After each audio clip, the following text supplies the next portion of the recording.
Good morning. Happy Coffee Talk Monday. This is Dr. Michelle coming at you. Thanks for joining me today. Today, I want to talk about leadership, how to become a better leader. I love this topic because I get to talk about my experiences as a leader. And why am I doing that? Because even though there was trial and error, I feel like I was a pretty darn good leader. And I think if you go back and ask many of my staff, they would say the same thing. It's really, really difficult being a leader. And one of the reasons I find that it's difficult to be a leader is because a lot of times we aren't trained for that. We don't know how to do it, honestly. And it's a different kind of relationship, right? It's not a love relationship. It's not a friendship. It's not a family relationship. You're leading a bunch of different people with different personalities. And again, you're not trained for that. And many times we get into leadership roles, not because we're good leaders, but because we have good education or good instincts or are making money for the company, or there's a variety of reasons that people become leaders. But a lot of times people don't become leaders because they're people. So let me talk a little bit about my experience as a leader. I remember many, many years ago, way back, that one of my supervisors was just continuing to tell me, like, you just don't get it. You just don't get your people. You're just not listening. I thought I was. I mean, I tried, but how do you balance listening, collaborating, asking questions with running a department, running an organization, running a company? Couldn't quite make sense of that. And when I first was a leader, I think I was treating my people as employees. Okay, they're employees and there's certain things that they have to do, and I am going to hold them to those things. Yeah, well, I can tell you that didn't go very well, because the minute you try to hold on and take control and make sure that people are just doing their jobs, guess what happens? They don't do their jobs. So as I sort of came up the ranks in leadership, I was also getting my master's degree in sports psychology and my PhD in clinical psychology. So I got to utilize a lot of what I was learning in my job, which was incredibly helpful. And I realize not all of you have that or are able to do that. But that still doesn't mean that you can't be a better leader. So being a better leader at the foundation really means caring about the people you lead, not just as employees, but as people. Getting to know them a little bit as people. I am not suggesting that you be BFFs with everybody that you lead, but it is critical that you get to know them.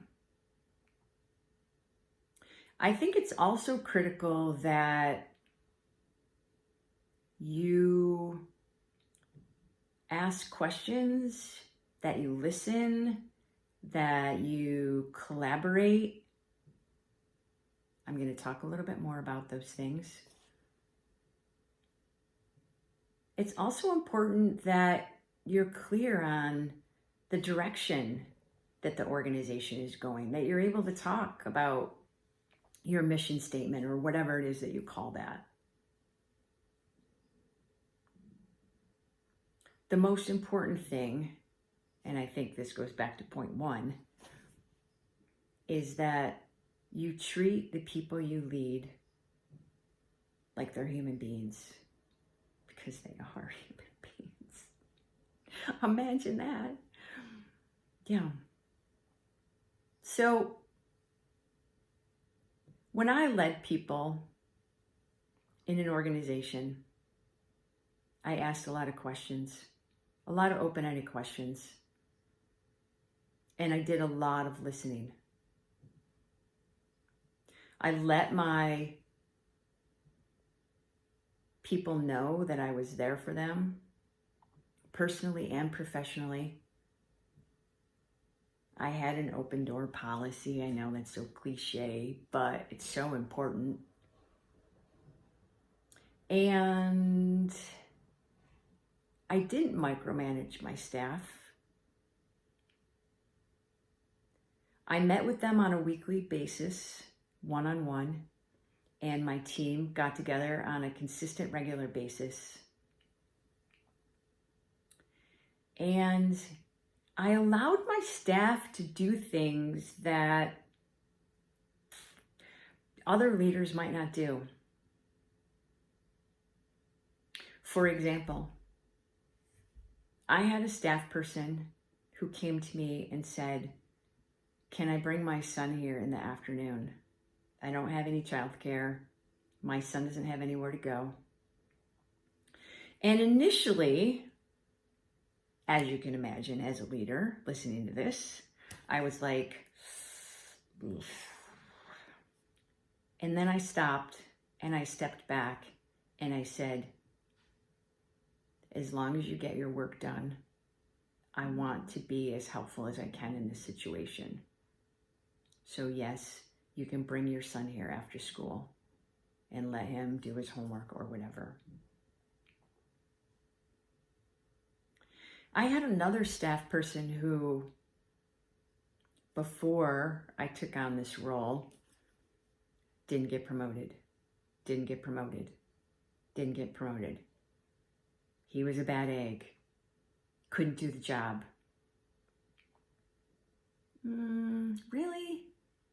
He'd been with the organization for quite a while. And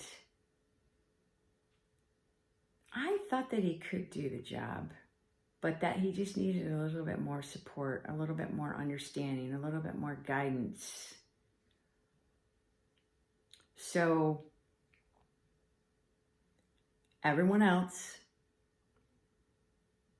was not aligned with me when I gave him the promotion, but I did, and I supported him, and I helped him, and I asked questions, and I let him go and do his thing, and he flourished in his new role like nobody's business. Really. Above and beyond. And people were amazed. I wasn't amazed, because I knew that he could do it. He just needed a little bit more support. He needed someone to believe in him, was really what it was. Look, I wasn't a super leader. I made a lot of mistakes as a leader. But I feel like my authenticity and my ability to be genuine and to care about my people and to work with them, particularly from the space that they were in, really made a huge difference. Huge difference. I think more work got done. I feel like my employees, my staff, felt better about themselves and what they did. It really was quite amazing to see. And I really don't think that it's all about me. I feel like it is the relationship. Now, sure, as a leader, I had to take the lead on that relationship. But once I did, and we were able to figure out what that relationship was and build on that, work got done. Work got done better than work I feel like ever got done. So being a leader is a big job. But being a leader, again, is not about controlling people. It's not necessarily even about controlling the agenda. Look, I've gotten more creative, but I don't know everything. And the reason I put people in certain positions is because they have more experience than I do in that. So I have to trust them, support them, be there for them, allow them to take control and do what they do.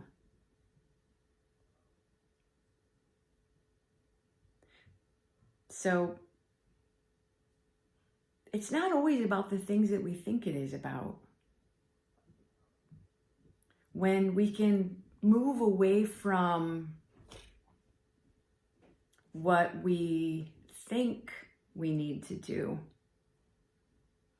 and again, be a little bit more genuine and authentic and be ourselves, we can really connect with the people that work with us. And I think that relationship and that connection goes way further, frees people up to do way more, and allows the organization or the company to grow, to come from a place of a growth mindset and develop in a way that maybe we didn't even know existed before. So I challenge you to think about, what one thing do you feel like you might be able to do different to move in that direction? Is it listening more? Is it asking more questions? Is it meeting more with your staff? Is it working side by side with them sometimes? What do you feel like is going to help you be a better leader?